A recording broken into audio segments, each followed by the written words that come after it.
Hola, mis queridos hermanos y hermanas, bienvenidos a un nuevo video del estudio de Ven, Sígueme. Hoy estamos estudiando algo muy especial esta semana.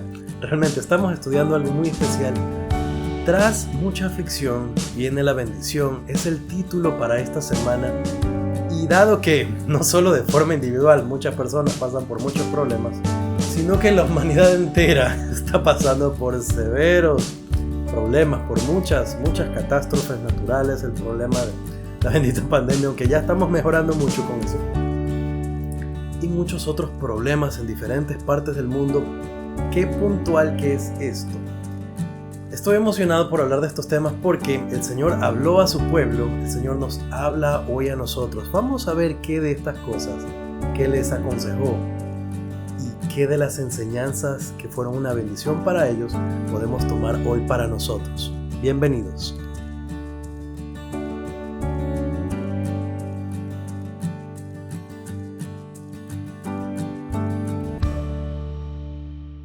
Muy bien, y si me escuchan la voz media rara es porque estoy un poquito enfermo, no es nada grave, no tengo coronavirus otra vez, por si acaso. Es algo con la garganta, como me ven ando apenitas decaído, pero mayormente es la voz que la tengo toda extraña. Por favor, me disculpan. Preferí grabar de todas maneras a que no haya video esta semana, así que ¿qué les parece si dejamos de hablar de tanta tontería y nos enfocamos en las escrituras? Vamos a la sección 102 de Doctrina y Convenios, y esta sección podría parecer un poco aburrida al principio, no es una sección como las otras, pero como todo en las escrituras hay tesoros aquí, y esta es literalmente el acta de la organización del primer sumo consejo de la iglesia, en Kirtland, Ohio. Así que se lee más bien como un documento. Hay revelación aquí, no pensemos otra cosa, porque de todas maneras es dado por el Señor, pero es muy formal y trae instrucciones específicas para los miembros que iban a conformarlo. También para nosotros, para que entendamos de qué se trata. Ahora, estas son las bases de la iglesia. Y algo que me gusta es que durante todo este tiempo, si se dan cuenta, al igual que lo hablamos en los últimos 2 videos, hemos ido creciendo línea por línea, precepto tras precepto, un poco aquí, un poco allí, y hemos ido avanzando. A medida que estudiamos Doctrina y Convenios hemos aprendido poco a poco cómo el Señor estableció su iglesia, y asimismo se nos dan al principio enseñanzas, por decirlo así, sencillas, para luego ir avanzando con cosas cada vez más grandes. Estamos hablando de situaciones difíciles que pasaron los santos y la respuesta que el Señor da para ayudarlos, para bendecirlos, y lo que nosotros podemos aprender de ello. Como les decía, sección 102, que es un acta, algo interesante de ello, y vamos a leer también en el manual del estudio individual y familiar de Ven, Sígueme, es que aquí se dan instrucciones sobre varias cosas del manejo de la iglesia, pero entre ellas sobre la disciplina de la iglesia. Y vamos a los versículos 18 y 19 que dicen lo siguiente. En todos los casos, el acusador y el acusado tendrán el privilegio de hablar por sí mismos ante el consejo después de haberse escuchado la evidencia y después de que los consejeros nombrados para discutir el caso hayan terminado de hablar. 19. Escuchada la evidencia y habiendo hablado los consejeros, el acusador y el acusado, el presidente dará el fallo conforme al entendimiento que tenga del caso y pedirá a los 12 consejeros que lo ratifiquen por medio de su voto. Interesante. Yo les he comentado en otras ocasiones que yo servía a un obispo, a 2, pero a uno fue por muy breve tiempo. El primero fue durante todo el tiempo que fue obispo, yo fui su consejero y participé ahí de varios consejos disciplinarios. También serví en el sumo consejo por un tiempo y ahí también participé de algunos consejos disciplinarios. Es algo difícil, es duro. No le recomiendo a nadie cometer los errores que nos llevan a un consejo disciplinario. Pero hay una aclaración que hacer antes de hablar un poco sobre esta escritura, y es lo que les decía que vamos a leer del manual. Hay una cita ahí del elder Ballard, del Quórum de los 12, que me gustó mucho. Se las leo. El presidente M. Russell Ballard enseñó: en ocasiones los miembros preguntan por qué se realizan consejos disciplinarios en la iglesia. Su propósito es tripartito: salvar el alma del transgresor, proteger al inocente y salvaguardar la pureza, la integridad y el buen nombre de la iglesia. Entender estos propósitos es clave porque nos ayuda a saber no solamente se cumple el orden de la iglesia, no solamente, bueno, hicimos convenios, lo fallamos, ahora se nos llama a juicio. El primer objetivo de la disciplina de la iglesia es salvar a la persona que se nos está yendo, que está fallándole al Señor. Agarrarla antes de que se pierda por completo. Véngase, no se vaya. Salvar el alma del transgresor es el primer propósito. Ahora, eso no quiere decir necesariamente que sea el más importante, pero nótense que es el primer objetivo. La obra y la gloria de Dios es darnos la inmortalidad y la vida eterna. Para Él lo más importante somos nosotros. La iglesia existe por causa de nosotros. Jesucristo vino y pasó todo lo que pasó por causa de nosotros. El propósito de la disciplina de la iglesia, si lo vamos a resumir, es ayudarnos a nosotros. Ahora, como lo dije, más particularmente, más específicamente y aún más correctamente, el Elder Ballard cita 3 cosas. Salvar el alma del transgresor, proteger al inocente. Tenemos casos en los que el transgresor está haciendo daño a otra persona, así que el propósito de la disciplina es ir y ofrecer ayuda, ayudar a la persona, a él, el transgresor o ella, pero también a la víctima, posible víctima de estas transgresiones. Y el tercero es cuidar el buen nombre de la iglesia, y a veces no entendemos lo importante y lo relevante que es esto. No es la iglesia mormona, no es la iglesia de los mormones, ni siquiera es la iglesia de los santos de los últimos días. Es la iglesia del Señor Jesucristo. Es suya. Y cuando nosotros faltamos a nuestros convenios, estamos mancillando el nombre de su iglesia, aún a Él mismo. Y es importante entender que las personas nos van a mirar a nosotros, van a decir, esos son miembros de la iglesia de Jesucristo, y mira lo que hacen. Entonces, uno de los propósitos de la disciplina de la iglesia es proteger el buen nombre de la iglesia. Muy bien, con toda esa aclaración, ¿qué es lo que nos dice la Escritura? Aquí es lindo porque varias de las cosas que están aquí se hacen todavía. Obviamente los procesos han avanzado. No es exactamente como dice aquí, pero muchísimos de los principios. Es más, si hablamos de principios, todos. Muchísimos de los procedimientos son similares o iguales, porque esta escritura es la que da el principio de cómo se maneja la disciplina de la iglesia. Se da espacio para escuchar al acusado, al transgresor. Se da espacio para escuchar al potencialmente la víctima. El que preside el consejo toma la decisión, pero todos los que participan en el consejo la sostienen. Todos. Entonces, es una forma de evitar que se cometan injusticias. Y alguien podría pensar, no, bueno, yo una vez... Ejemplos de muchas cosas, de cosas que pasan, etcétera, etcétera. Dos lados de una moneda siempre va a haber. Pero la forma en la que fue constituido esto por el Señor previene que eso suceda. Y si ya pasa es porque a pesar de todo lo que el Señor pone para que no pase, suceda. Pero si no es justo un juicio, si la disciplina no se lleva a cabo conforme a la manera del Señor, es porque se está saliendo de lo que debe ser, de lo que debería ser, y no es porque no haya sido estipulado correctamente. En muchas ocasiones escuché yo, mucho antes de participar de consejos, que eran consejos de amor. Y en mi mente juvenil sonaba raro. Van a juzgar a alguien con amor, ¿cómo es eso? Hasta que participé. Y lloré con tantos hermanos. Lloré al escucharlos confesar sus desafíos, sus problemas, sus errores. Pero buscar al Señor con corazón arrepentido. Las decisiones que se toman ahí, adicional a que se hacen buscando honestamente, sinceramente, la guía del Padre Celestial, se hacen con amor, no se hacen señalando a la persona, u odiando a la persona, juzgando a la persona, criticando a la persona. Se hacen tratando de obtener el mejor resultado posible para el hermano o hermana que estén allí.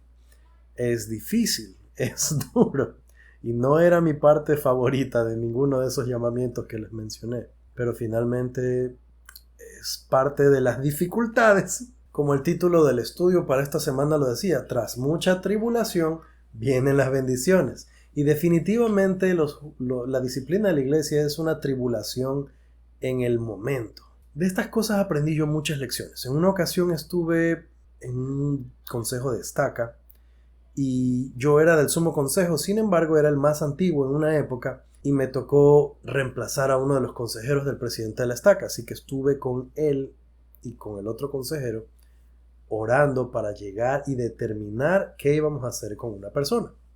Yo recuerdo que yo sentía más particularmente en aquella ocasión el defender el buen nombre de la iglesia por las cosas que me enteré ahí que habían pasado. Pero el presidente, teniendo más afinidad al espíritu, después de que lo dialogamos y que él dijo lo que pensaba y yo dije lo que pensaba, él dijo, hermanos, ¿qué les parece si oramos otra vez? Y estas oraciones se hacían de rodillas, por cierto. Y me pidió esta vez que yo hiciera la oración. Y sentí particularmente, de forma muy clara, que lo que había dicho el presidente, que era mucho más suave que lo que yo pensaba, era la opinión del Señor. Cuando terminamos de orar, y el presidente sabía lo que estaba haciendo, él no le preguntó al otro consejero, directamente me miró a mí y me dijo, ¿qué sientes?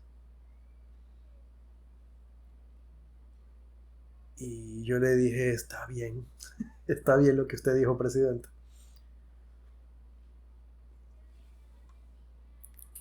Definitivamente había mucho amor de parte de este líder hacia este hermano que había fallado en algunas cosas. Y lo que él estaba sintiendo que debía ser, definitivamente iba a ser de más ayuda para ayudarlo a este hermano a estar bien en la iglesia en el futuro, que lo que yo estaba pensando, que era un poco más. Lecciones que uno aprende. Buenos líderes de los que uno aprende. Ok, pasemos a la siguiente sección, a la sección 103, y para entender mejor la sección 103 se recomienda entender mejor el marco histórico de qué estaba pasando con los santos en aquellos tiempos. No voy a tomar mucho tiempo en este video para hablar de eso porque está en el manual del estudio individual familiar de Bensígueme y todos deberíamos leerlo. Lo estoy mandando a leer porque es muy bueno que lo hagan. Está en la aplicación de la Biblioteca del Evangelio, la aplicación de la iglesia, y no deberíamos, en serio, no deberíamos dejar de leerlo. Tiene mucha información valiosa y me gusta de forma particular algo que va a corresponder más al próximo video, en que hay citas de líderes de la época que hablan sobre lo que sucedió. Ahora, de mucho resumen, nosotros tenemos grupos de santos en Kirtland y otro grupo en Missouri. Ahora, el grupo de Kirtland estaba en mejor condición. Los que estaban en Missouri habían pasado por algunos problemas, mucha persecución, muchas dificultades, y los ánimos estaban aumentando porque eran injusticias.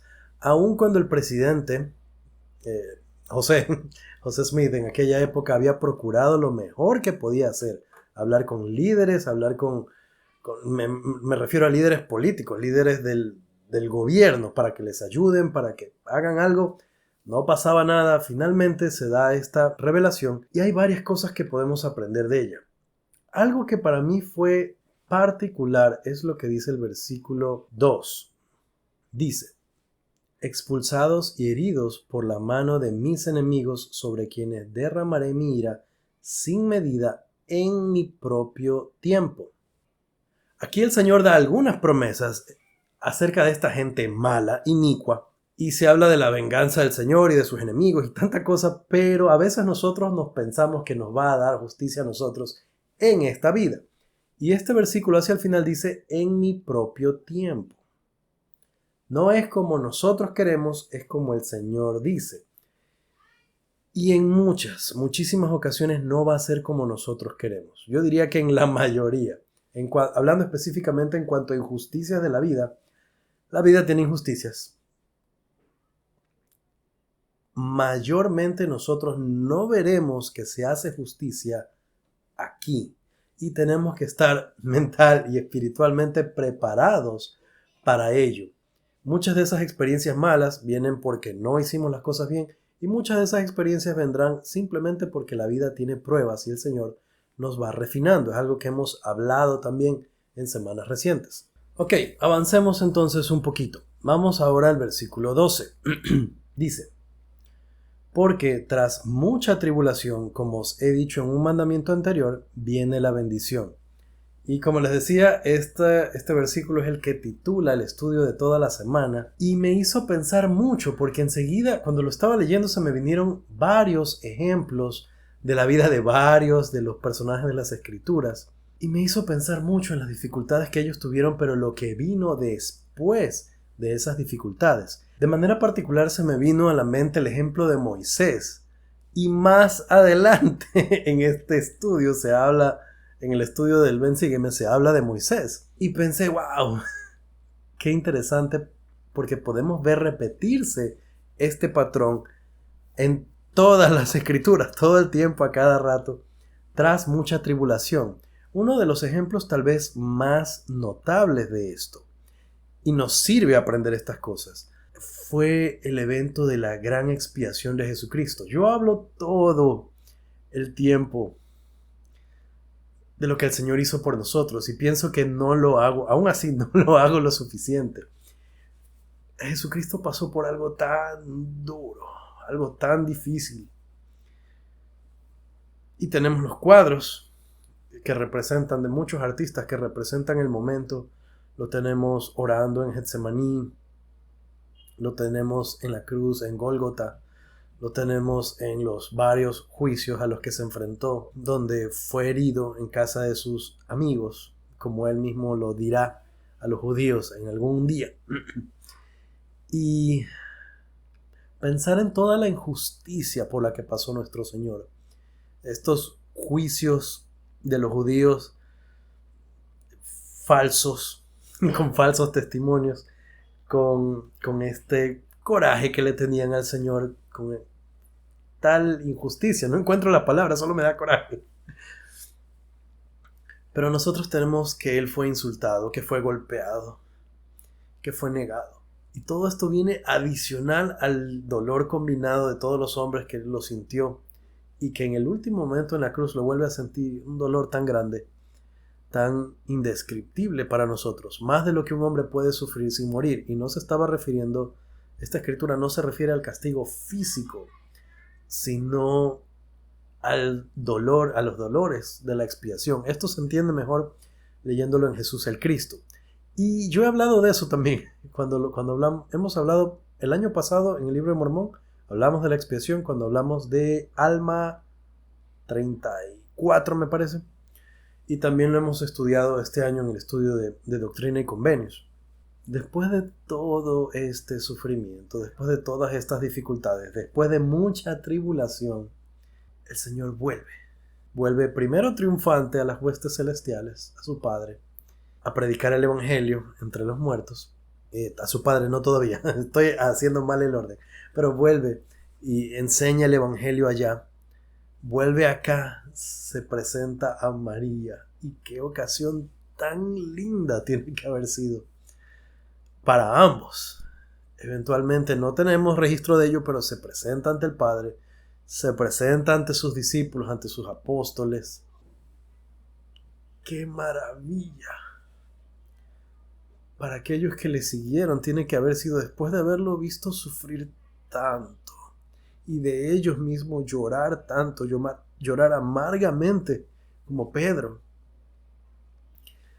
Verlo vivo, resucitado, con un cuerpo perfecto, excepto por unas marquitas. Verlo comiendo. ¿Se imaginan ese momento? Ahora, nosotros, por dificultades que tengamos, tras mucha tribulación, van a venir las bendiciones. Y como lo decimos, se repite por todos lados en las escrituras. Sigamos leyendo, porque hay algo aquí que se repite una y otra vez en esta sección. Cada vez que lo volvía a leer, que salía otra vez, me quedaba como loco de lo chévere que me parecía. Ahora, se menciona a Moisés, se menciona a Abraham, y dice, vamos a leer el 17 y el 18. Dice, porque vosotros sois hijos de Israel y de la descendencia de Abraham, y es menester sacaros de la servidumbre con poder y con brazo extendido.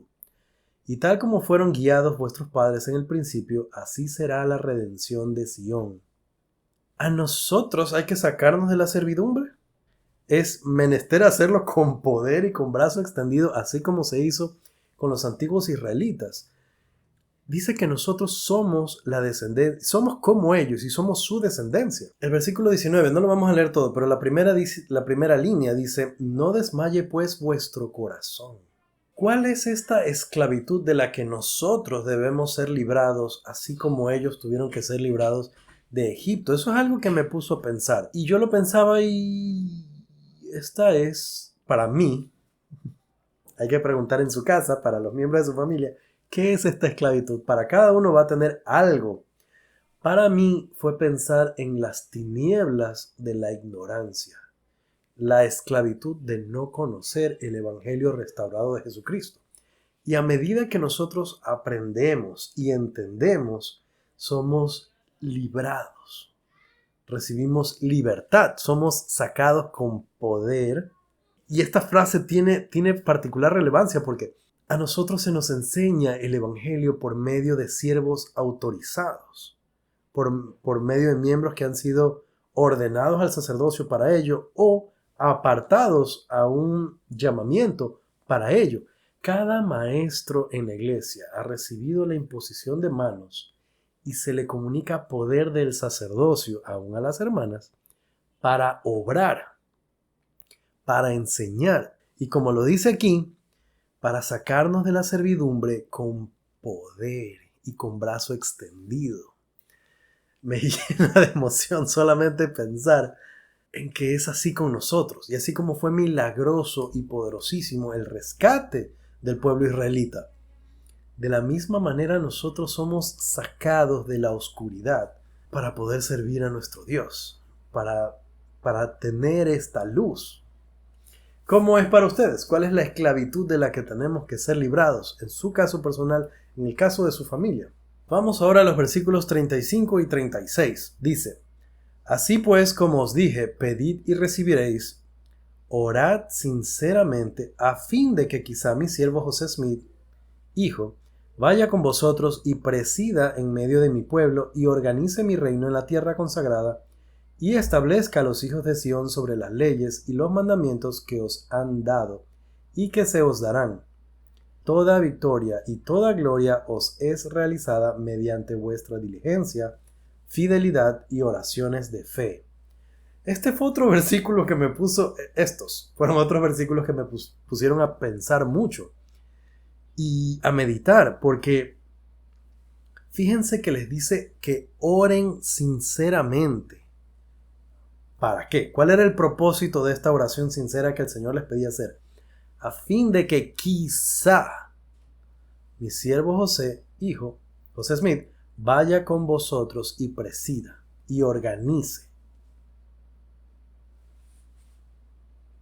El Señor nos está pidiendo nuestras oraciones para el correcto funcionamiento de su iglesia, para la correcta organización de su iglesia, aún para tener la bendición de recibir al presidente de la iglesia.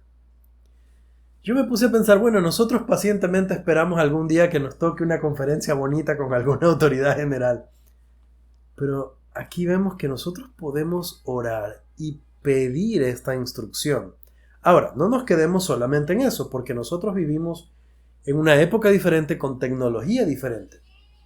Yo estoy sentado frente al internet y tengo aquí una cantidad histórica de palabras de profetas actuales.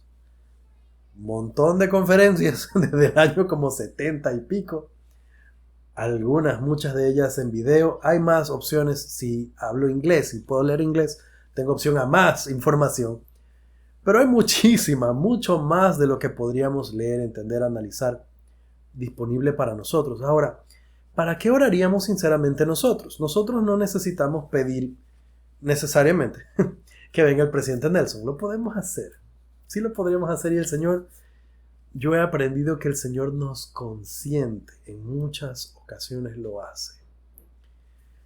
Pero fíjense en la, digamos, hipocresía de pedir que venga el presidente de la iglesia para yo escucharlo, tal vez darle la mano. Cuando tengo tanta información a mi disposición, mi oración podría ser: ayúdame a entender, ayúdame a discernir, ayúdame a aplicar, a implementar, ayúdame a saber todo de todo lo que estoy aprendiendo, qué es lo que me toca a mí, qué es lo que tú quieres que yo haga. Orad sinceramente para que mi siervo vaya con vosotros. Yo puedo orar para que las palabras del presidente lleguen a mí, a mi corazón, y que las entienda, que entienda los propósitos de Dios para mí y que me ayude a cumplirlo. Lo puedo hacer y de acuerdo a estas escrituras lo debo hacer, debería hacerlo. Sería muy bueno que lo haga. El 36 dice: toda victoria y toda gloria os es realizada mediante, vamos a hacer listas, vuestra diligencia, fidelidad y oraciones de fe. Este versículo me gusta porque el Señor nos da a nosotros la responsabilidad de sus victorias. A veces nosotros pensamos, bueno, el Señor es el Dios de los ejércitos y el alfa y la omega, y es poderoso y es sin fin sus días y todas estas escrituras chéveres. Hágalo, hágalo usted. Dios nos ha pedido a nosotros que llevemos a cabo su obra. Y ojo, eso no quiere decir que Él no hace nada. Lo ha hecho todo por nosotros. Y nuestro hermano mayor, nuestro Señor Jesucristo, lo ha hecho todo por nosotros. Y el Espíritu Santo nos acompaña todo el tiempo, siempre y cuando nos portamos bien. Fíjense, toda victoria y toda gloria será realizada mediante, otra vez, vuestra diligencia, fidelidad, oraciones de fe. 3 cosas. Son mi responsabilidad entonces esas victorias de las que el Señor habla. Es mi responsabilidad que las cosas estén bien en mi familia. Es mi responsabilidad que las cosas estén bien en mi quórum. Es mi responsabilidad que las cosas estén bien en mi barrio. Ojo, el obispo preside un barrio. El obispo es juez en Israel. Pero no se supone que él sea el único que lucha por su barrio. No se supone así mismo en la casa que solamente papá o solamente mamá estén cargando con todo. La responsabilidad, la victoria de esta familia, de cualquier familia, su familia, de mi familia, va a ser responsabilidad suya para su familia y responsabilidad mía para mi familia, para mi quórum, para mi barrio, para mi estaca. Mi diligencia, mi fidelidad y mis oraciones de fe van a traer grandes victorias para mi familia. Es una promesa. Y hablando solo de victoria, sino gloria. Para ello, primero tenemos que pagar el precio. Vamos a pasar por dificultades. Algunas van a ser nuestra culpa, otras no. Algunas van a ser culpa de alguien más, otras no. Vamos a pasar por desafíos, vamos a tener dificultades. Los israelitas las tuvieron. Moisés tuvo que enfrentarse a Satanás para que después de, con la ayuda de Dios, vencerlo, las creaciones de Dios se multiplicaran ante sus ojos y viera la gloria sin fin del Eterno. Nosotros vamos a tener problemas. Y después, si somos fieles, tendremos muchas bendiciones. Hicimos el ejemplo de Jesucristo. Si en este preciso momento estamos pasando por tribulaciones, pensemos, viene el día, Viene el día, así como Jesucristo padeció y sufrió, vino el día en que pudo abrazar a sus discípulos, estar con ellos, comer con ellos, conversar, enseñarles, venir a los nefitas, por fin, gente que le sirvió y que lo amó y que dio su vida, y ahora podía estar con ellos un ratito, y alargó el ratito porque los consiente. Muy bien, mis queridos hermanos y hermanas, si llegaron hasta aquí, like para ustedes. Muchas gracias por acompañarnos, gracias por estar con nosotros en el estudio, gracias por sus lindos comentarios, gracias por sus buenos deseos para mi familia. No los ven, pero están ahí y apoyan, ayudan mucho. Conmigo será hasta la próxima, mis queridos hermanos.